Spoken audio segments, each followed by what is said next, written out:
Ko e lotu whakaaho kia whakaloto lahi ma whakatoa me lie me he wholofola. Ka veinga, sisu, ko koe ai pe. Potu wholofola he pe luwa he tātolu ves walu. Ko sisu ka laisi o ku tatau ai pe he aneawhi, moi ahoni, io o ta engata. E meni. Ke tau lotu. Whawheta i sisu o ku ikai pe haliliu i ho o ofa. I ho o tauhi, i ho o taki e tawhono ngā whakaaho. O ko whakamalo atu ho o kei tauhi pe ho o ngai palomesi.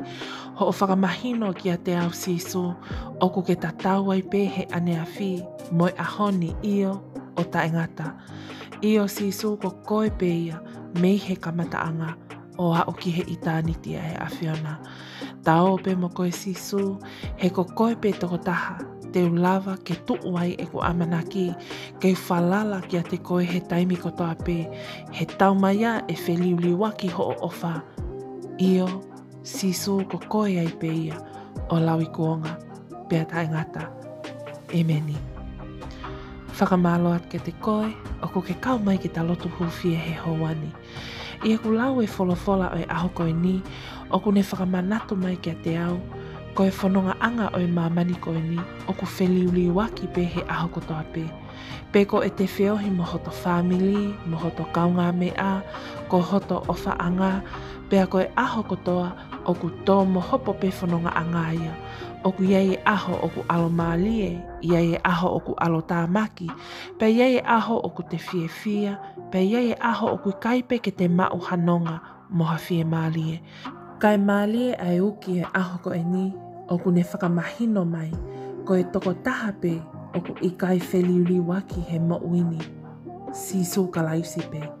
Pea koutui o ku tau mono ia, he o ku iei e toko taha totonu, ke tau whanonga mo ia whakaaho, pea ihe e tau wō mo sisu whakaaho, he ikai pe ha wheliuri waki a he mo'ui, te ongo i pe ai hao mo malu e te whanonga. Ngahi mea kotoa pe o ku hoko mai ke ne tuku hifo mo mau i e vai no fo moi mo'ui. E mea noa pe ia, he ko sisu ko ia o ku taungai. Ko o tua whai ki he enelea, pea e kei tuu pe ene palomesi mo ene tauhi, mei he aneawhi, ahoni o ta engata. E meni. Thank you to you all who have joined and subscribed to this channel. If you're new here, welcome. Don't forget to subscribe. That way you're kept up to date on daily prayers of hope and encouragement from the Bible. Also check out the description box below for all links to our social media platforms as we provide daily devotions and ministry for the youth and young couples. Thank you and God bless.